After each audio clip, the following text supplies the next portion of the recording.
The Directive, your own training institute.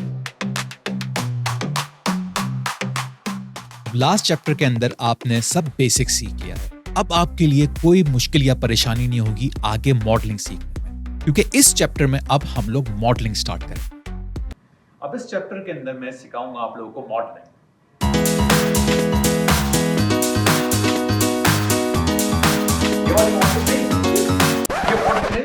Modelling की बात हो रही है, 3D मॉडलिंग की बात हो रही है। The Directive, your own training institute.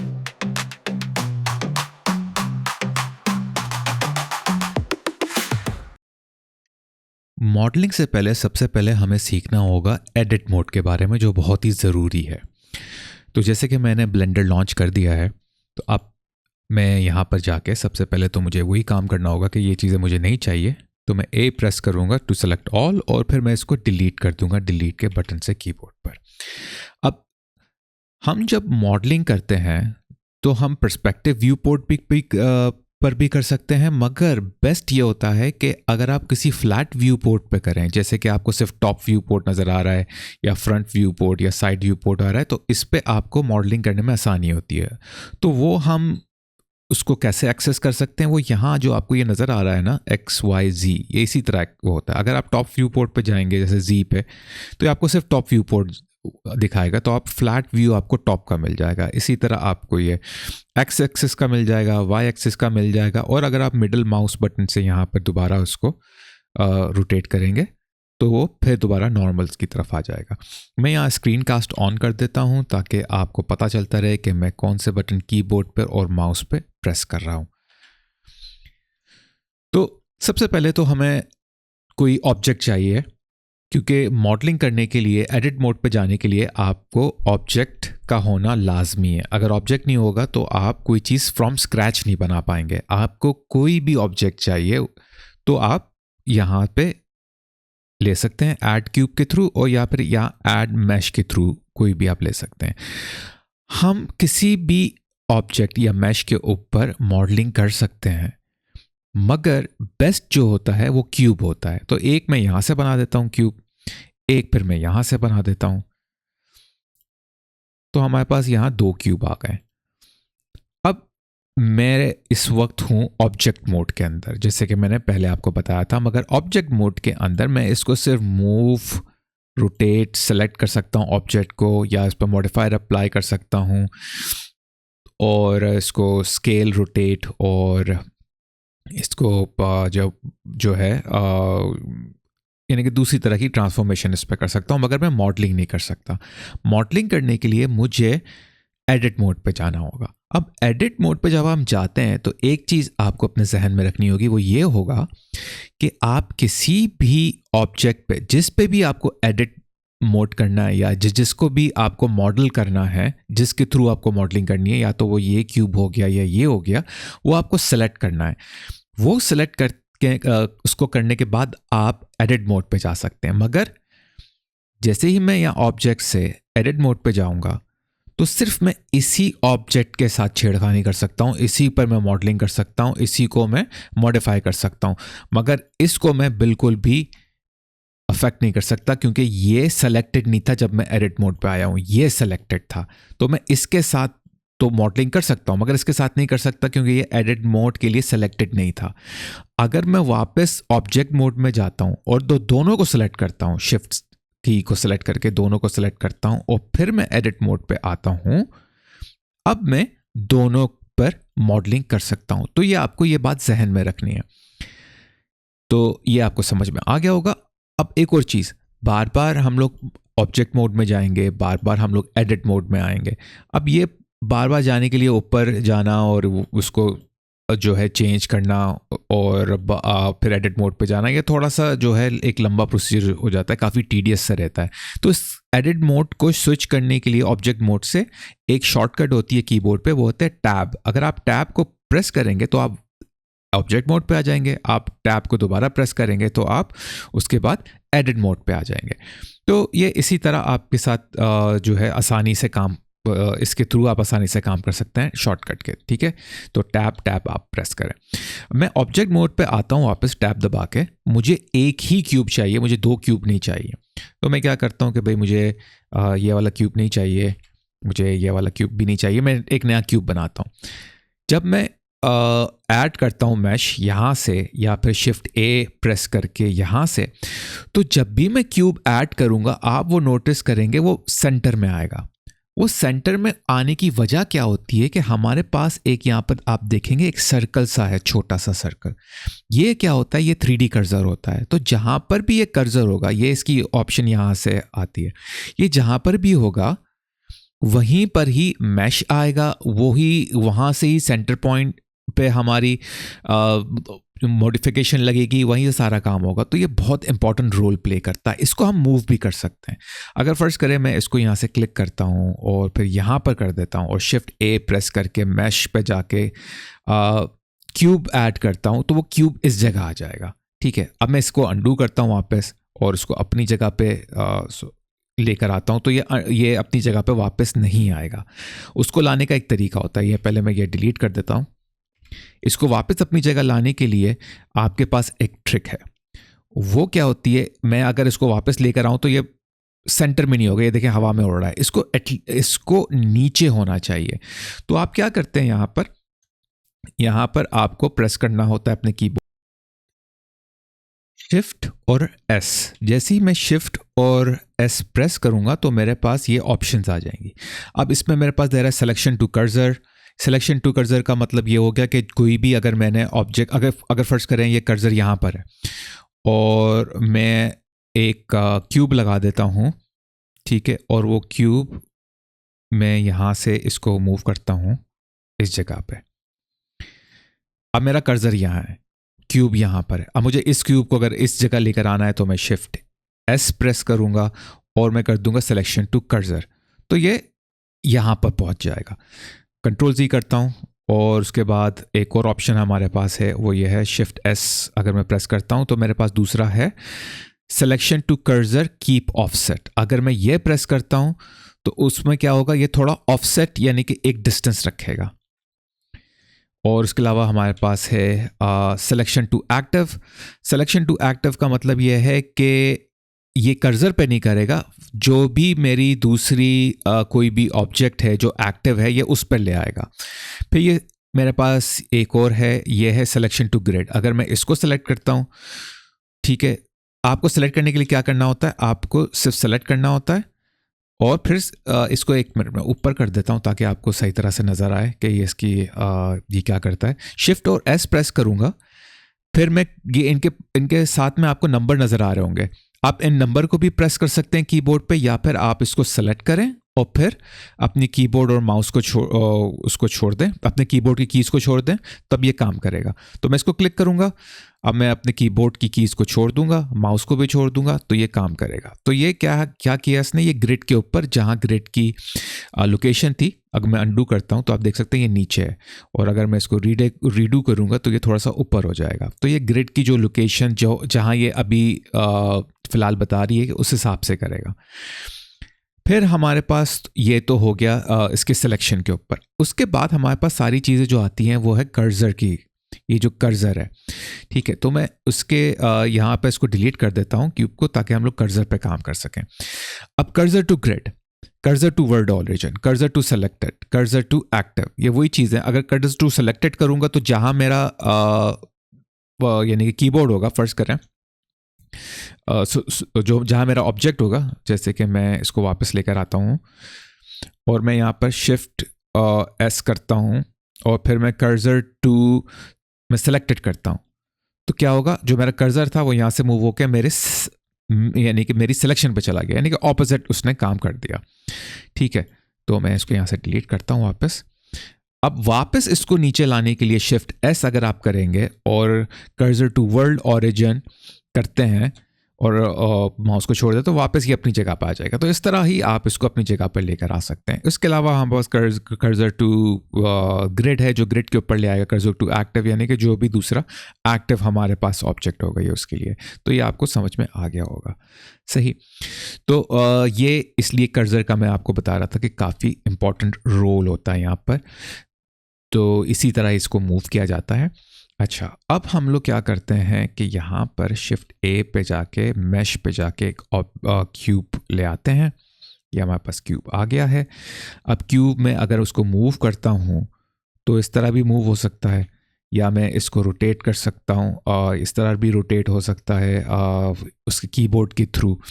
मगर जब आप इसको मूव, रोटेट या स्केल कर रहे होते हैं तो स्नैपिंग अगर आपने करनी है तो आप कंट्रोल का बटन प्रेस कर दें कीबोर्ड पे, तो ये स्नैपिंग शुरू कर देगा।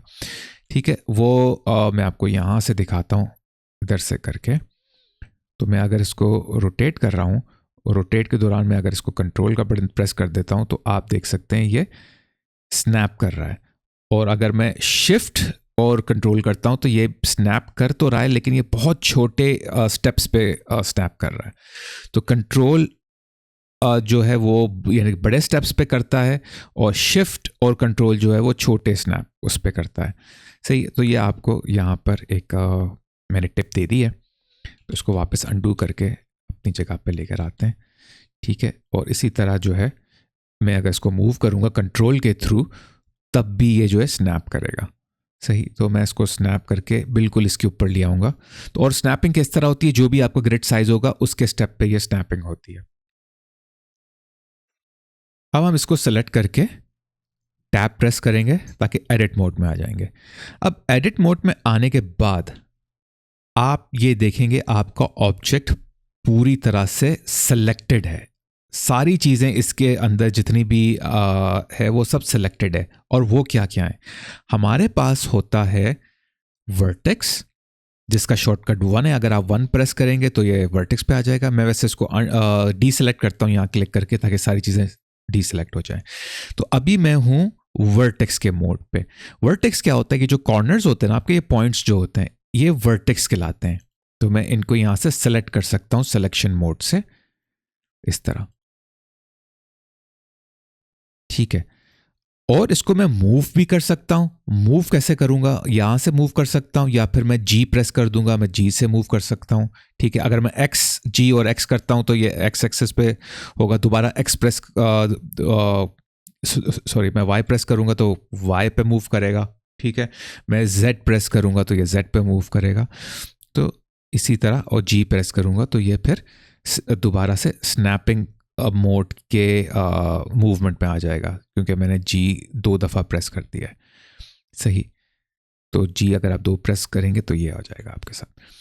तो ये आपका एक काम हो गया यहाँ पर। दूसरा हमारे पास ये कि हम इसको रोटेट भी कर सकते हैं और इसको स्केल भी कर सकते हैं। अब रोटेट जब मैं करूँगा तो कोई ख़ास फ़र्क नज़र नहीं आ रहा, ठीक है, आर से। अगर मैं स्केल करता हूँ एस से तब ये स्केल भी नहीं हो रहा। उसकी वजह क्या है कि स्केलिंग और रोटेशन जो है वो एक वर्टेक्स पे काम नहीं करेगी। आपको कम से कम 2 वर्टेक्स चाहिए होंगे जो आप शिफ्ट दबा के सेलेक्ट कर सकते हैं, 2 या 2 से ज़्यादा। मैंने शिफ्ट दबा के ये दूसरा भी सेलेक्ट कर लिया है। तो अगर मैं जी प्रेस करता हूँ तो आप देख सकते हैं दोनों मूव हो रहे हैं। अब मैं अगर रोटेट करूँगा आर प्रेस करके तो ये रोटेट भी होगा, ठीक है। मैं अपना एंगल भी चूज़ कर सकता हूँ, जैसे कि मैं Z पे इसको रोटेट कर सकता हूँ, X पे भी कर सकता हूँ। X पे ये होगा नहीं क्योंकि वो डायरेक्शन थोड़ी सी सही नहीं, यानी कि उसी डायरेक्शन में तो फ़र्क नहीं होगा। Y पे करूँगा तो इस तरह हो जाएगा, सही। X के लिए मुझे चारों यूज़ यानी कि सेलेक्ट करने पड़ेंगे। स्केप दबाऊंगा तो मैं वापस इस वैल्यू से बाहर आ जाऊँगा। इसी तरह स्केल कर सकते हैं, S दबाऊँगा तो ये स्केल इस तरह होगा, ठीक है। और Z पे स्केल नहीं होगा क्योंकि डायरेक्शन वो है। Y पे स्केल भी नहीं होगा क्योंकि डायरेक्शन है यानी कि वही है। तो X पे ये इस तरह स्केल हो जाएगा। और अगर मैं स्केल कर रहा हूँ और स्केल करते करते जैसे मैं यूँ हो जाता हूँ, यानी कि मैं दूसरी साइड पर पहुँच जाता हूँ, तो क्या हो रहा होगा, ये कहलाता है मैनीफोल्ड। मैनीफोल्ड यानी कि वर्टिसीज एक के अंदर से दूसरे वर्टिसीज आ रहे हैं। अगर मैं यहाँ क्लिक कर देता हूँ तो मैं आपको दिखाता हूँ कि ये पूरा मॉडल बिगड़ गया है, जो मॉडलिंग 3D मॉडलिंग में नहीं करना चाहिए कभी भी। ये मैनीफोल्ड कहलाता है। आपके सारे वर्टिसीज जो हैं एक के अंदर एक नहीं घुसे हुए होने चाहिए, वो बाहर की तरफ होने चाहिए। ठीक है, अगर आपको स्केल करना ही है तो आपको इतना स्केल करना होगा, इससे ज़्यादा करेंगे मैनिफोल्ड हो जाएगा। तो आपको तकरीबन बिल्कुल आप इतना भी कर सकते हैं, तो ये मैनिफोल्ड नहीं हो रहा। ठीक है, तो ये एक तरह से आप इस तरह शेप अप कर सकते हैं। मैं जी प्रेस करके उसको नीचे लेकर आ सकता हूँ यहाँ पर, और आप ये देख सकते हैं किस तरह का एक मॉडल मिल गया। जी को मैं अगर एक्स पोजीशन पे लेकर आऊँ, और यानी कि मूव करके ग्रैब करके जी पे एक्स पे लेकर आऊँ इस तरह, तो ये ऐसे मॉडल बन सकते हैं। तो ये वर्टिसीज आप इस तरह इसको मूव कर सकते हैं। इसका शॉर्टकट होता है वन आपने अगर आप ऊपर वाले कीबोर्ड पे 1 दबाएंगे, जो ऊपर वाली रो पे जो 1 2 3 नंबर्स दिए हुए हैं उस पर आपको प्रेस करना होगा तो 1 ये आ जाएगा। सेकेंड वन जो है वो है एज। तो मैं अगर 2 प्रेस करूंगा उसका शॉर्टकट है, या फिर आप यहाँ से क्लिक करो, 2 प्रेस करेंगे तो आप एज पे आ जाएंगे। तो आप देख सकते हैं मैंने 2 प्रेस किया तो मैं एज पर आ गया। अब एज क्या होते हैं, वो ये जितनी भी लाइंस जो वर्टिसीज से कनेक्टेड होती हैं, 2 वर्टिसीज एक एज बनाती है। ठीक है, 3 वर्टिसीज जो है वो 2 एज बनाएंगी। तो इस तरह ही होता है ये, यानी कि 2 वर्टिसीज के बीच में एक एज होता है। तो ये एक एज है, इसको मैं अगर सेलेक्ट करके कोई भी एज को 1 या 2, शिफ्ट से आप 2 भी सेलेक्ट कर सकते हैं या 1 भी सेलेक्ट कर सकते हैं। मैं जी प्रेस करूंगा तो मैं इसको मूव कर सकता हूं किसी भी डायरेक्शन के अंदर, जेड में और उसमें, सही है। और मैं इसको रोटेट भी कर सकता हूं किसी भी डायरेक्शन में, और मैं इसको स्केल भी कर सकता हूं किसी भी डायरेक्शन के अंदर। और इसमें भी वही यानी मैनिफोल्ड वाला मसला आ जाएगा। अगर आप लिमिट से ज़्यादा बाहर चले गए तो आपको लिमिट में ही रहना होगा, सही। तो ये हमारा एज हो गया। इसके अलावा हमारे पास आता है फेस। इसका शॉर्टकट होता है 3। मैं 3 प्रेस करूंगा अपने कीबोर्ड पे तो मैं फेस पे आ जाऊंगा। तो अब यहाँ से मैं ये जो चीज़ें होती हैं, ये जो इसके पॉलीगॉन्स, ये फेसेस कहलाते हैं। तो एक फेस बनता है 4 एजेस के बीच में, या फिर यहाँ पर 1 2 3 4 वर्टिसीज के बीच में। तो इस तरह एक फेस बनता है। इस फेस को मैं सेलेक्ट करके मूव भी कर सकता हूँ किसी भी डायरेक्शन के अंदर, या मैं इसको स्केल भी कर सकता हूँ मैं किसी भी डायरेक्शन के अंदर, इस तरह, सही। और अगर मैं कोई डायरेक्शन नहीं चूज़ करूँ तो बगैर किसी डायरेक्शन के ओमनी डायरेक्शनली मैं इसको स्केल भी कर सकता हूँ। इस पर भी मैनिफोल्ड का मसला आता है। मैनिफोल्ड सब में आ जाता है मसला, आपको बस अपनी लिमिट में रहना होता है, उससे ज़्यादा बाहर नहीं जा सकते आप। इससे ज़्यादा मैं स्केल डाउन नहीं कर सकता, इसको स्केल अप कर सकता हूँ। स्केल डाउन करूँगा और ज़्यादा तो मैनिफोल्ड हो जाएगा। स्केल अप में मसला नहीं आएगा, सिर्फ ऑब्जेक्ट आपका अजीब सा लगेगा, मगर वो मसला नहीं आएगा मैनिफोल्ड वाला। तो स्केल डाउन, जो स्केल आप जब कम करते हैं तब आपके साथ वो मसला आ सकता है अगर आप लिमिट से बाहर आ गए। उसके अलावा मैं इसको रोटेट भी कर सकता हूँ जिस भी मैं डायरेक्शन में चाहूँ। तो ये आप यहाँ से वर्टिसीज, एजेस और फेसेस को आप जो है मॉडिफाई कर सकते हैं, मूव कर सकते हैं।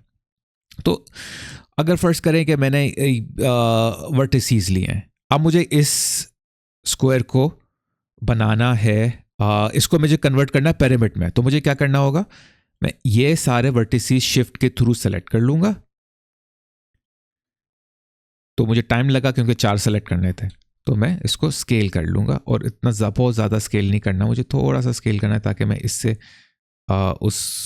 मैं यानी कि अपनी लिमिट में रहूँ, सही। तो ये है इस तरह। और जब आप कोई भी इस पे ऑप्शन, कोई भी इस पे मूव या रोटेट या अप्लाई करते हैं तो नीचे उसकी ऑप्शन आ जाती है, जैसे मैंने आपको पहले बताया था। अब ये 0.085 है, मैं इसको और कम कर सकता हूँ, यहाँ से भी, यहाँ से भी, यहाँ से भी। और माइनस में अगर चला जाएगा तो वो मैनिफोल्ड हो जाएगा, आप देख सकते हैं। तो माइनस में नहीं होना चाहिए, तो मैं इसको 0 0 0 कर दूंगा तो ये पिरामिड बन जाएगा।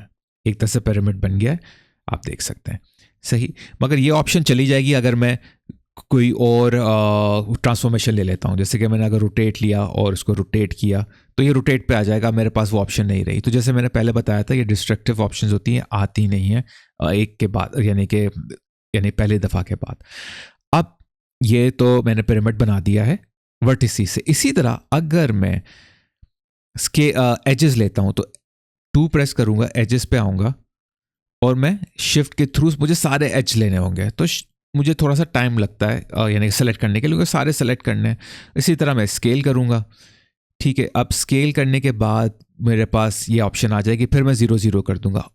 उसके अलावा आप क्या कर सकते हैं, जब आप स्केल कर रहे हो ना और आपको चाहिए 4 यानी कि तीनों XYZ 0 चाहिए, तो आप अपनी कीबोर्ड पर सिर्फ 0 टाइप कर दें और एंटर कर दें, तो आप देखेंगे सारे 0 हो गए। तो एक तरह से शॉर्टकट होता है।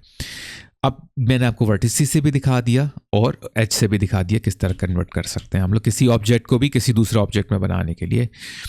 अगर मैं आता हूँ यहाँ पर फेसेस पे 3 प्रेस करता हूँ मैं, और मुझे सिर्फ एक फेस यानी सेलेक्ट करना होगा और स्केल कर दूंगा, 0 प्रेस कर दूंगा, पिरामिड बन गया। तो सबसे जल्दी मैंने यानी कहाँ से मैंने किया, सबसे जल्दी मैंने किया फेसेस से। S प्रेस किया, 0 प्रेस किया, फिर एंटर प्रेस कर दिया और मेरा पिरामिड बन गया। यहाँ से मुझे टाइम लगा था क्योंकि मुझे चारों एज सेलेक्ट करने थे, चारों वर्टिसेस सेलेक्ट करने थे, मगर फेस से जल्दी हो गया। तो ये आपको खुद ही अंदाज़ा लगाना होगा कि कौन से जो ऑब्जेक्ट्स की प्रॉपर्टीज़ हैं, जो भी ऑब्जेक्ट्स के पार्ट्स हैं, वो कौन सी वाली आपको, जो भी आपका सेलेक्ट मोड है, आपको कौन सा बेस्ट सेलेक्ट करना है। तो पिरामिड बनाने के लिए बेस्ट मेरे पास था फेस। तो इसी तरह कोई भी आप चीज़ कर रहे हो, आपको खुद ही डिसाइड करना होगा, खुद ही अंदाज़ा लगाना होगा, खुद ही सेलेक्ट करना होगा कि कौन सा बेस्ट रहेगा। तो ये सब आपके ऊपर होता है। एक और चीज़ भी आप यहाँ कर सकते हैं, वो ये है कि मैं इसको अंडू करता हूँ, मैं ये तीनों सेलेक्ट कर सकता हूँ एक साथ। जैसे कि मैंने वर्टिसेस सेलेक्ट किया, शिफ्ट प्रेस किया अपने कीबोर्ड पे, एज सेलेक्ट किया और फेस सेलेक्ट किया, अब सारे सेलेक्ट हो गए। मगर ये क्या होता है कि थोड़ा सा जो है आपके साथ उसमें मसला भी आ सकता है अगर आप प्रोफेशनली काम नहीं कर रहे, तो मुझे बार बार वहाँ जाने की ज़रूरत नहीं पड़ेगी क्योंकि तीनों एक साथ सेलेक्टेड हैं। तो ये भी आप कर सकते हैं। बेहतर ये रहता है कि जिस पर आपको काम करना है आप सिर्फ वही सेलेक्ट करें, सबको एक साथ सेलेक्ट ना करें। सबको भी कर सकते हैं अगर जब आप यानी कि अच्छी प्रैक्टिस में आ जाएं तब, ठीक है। तो मैं फ़िलहाल इसको वापस नॉर्मल उस पर ले आता हूँ। अब एक और चीज़ यहाँ पर बहुत ज़रूरी है, वो ये है कि अगर मैं जाता हूँ वापस अपने ऑब्जेक्ट मोड में आने के बाद अगर मैं अपने ये जो मेरा क्यूब है इसको मैं सेलेक्ट करता हूँ, राइट क्लिक करता हूँ, तो आपको नज़र आएगा मेरे पास ये ऑप्शंस आ रही हैं, object shade, smooth, convert to, set origin, और ये सब यानी कि मुख्तलिफ मेरे पास मेन्यू में ऑप्शन आ रही हैं। अगर मैं वापस जाता हूँ एडिट मोड में, एडिट प्रेस करता हूँ और कोई भी चीज़ यहाँ पे अपने ऑब्जेक्ट पर से राइट क्लिक करता हूँ, तो क्योंकि मैंने वर्टिसेस से वो सेलेक्ट किया है, तो अब मेरे पास वो ऑब्जेक्ट वाले मेन्यू नहीं आ रहा, मेरे पास आ रहा है वर्टेक्स वाला मेन्यू। अगर मैं इसी तरह एच को सेलेक्ट करता हूँ, राइट क्लिक करता हूँ, तो एच का सब मेन्यू आएगा। अगर इस तरह मैं 3 प्रेस करके फेस को सेलेक्ट करता हूँ, तो राइट क्लिक करता हूँ, मेरे पास फेस का आएगा। तो एडिट मोड का राइट क्लिक वाला मेन्यू जो कॉन्टेक्स्ट मेन्यू होता है वो अलग है, ऑब्जेक्ट का राइट क्लिक वाला कॉन्टेक्स्ट मेन्यू जो होता है वो अलग है। तो ये depend, right click context menu हमेशा चेंज होते हैं जब आप मोड्स चेंज कर रहे होते हैं। तो ऑब्जेक्ट मोड का अलग है और एडिट मोड का अलग है। तो उम्मीद है आपको एडिट मोड के बारे में और ऑब्जेक्ट मोड के बारे में समझ में आ गया होगा। आपको वर्टिसेस और एजेस और फेसेस के बारे में समझ में आ गया, किस तरह इनको मूव किया जा सकता है, रोटेट किया जा सकता है, स्केल किया जा सकता है।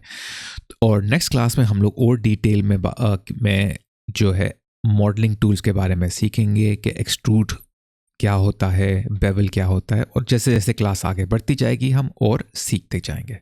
अगर आपने अभी तक मेरे चैनल को सब्सक्राइब नहीं किया है तो बराए करम अभी कर लें और बेल आइकन को दबाना मत भूलिएगा। मैंने ये नोटिस किया है कि आप में से काफी लोग मेरे वीडियोस मेरे चैनल को सब्सक्राइब किए बगैर देख रहे हैं। तो भाई अब मेरे चैनल को सब्सक्राइब कर लें ताकि आप जी इंटरैक्टिव कम्युनिटी का एक अहम हिस्सा बन जाए। और एक और अहम बात बताता चलूं, प्लीज मेरी वीडियोस को डाउनलोड ना कीजिए, सिर्फ उन्हें ऑनलाइन देखें। जब आप उन्हें डाउनलोड करते हैं तो मेरे चैनल का वॉच टाइम आवर असरअंदाज होता है जो बहुत नुकसानदेह है। तो प्लीज आप उन्हें डाउनलोड ना करें बल्कि ऑनलाइन देखें। आप लोगों का बहुत बहुत शुक्रिया। अब मिलते हैं अगली वीडियो में, तब तक के लिए इजाजत दें और अपना बहुत ख्याल रखें।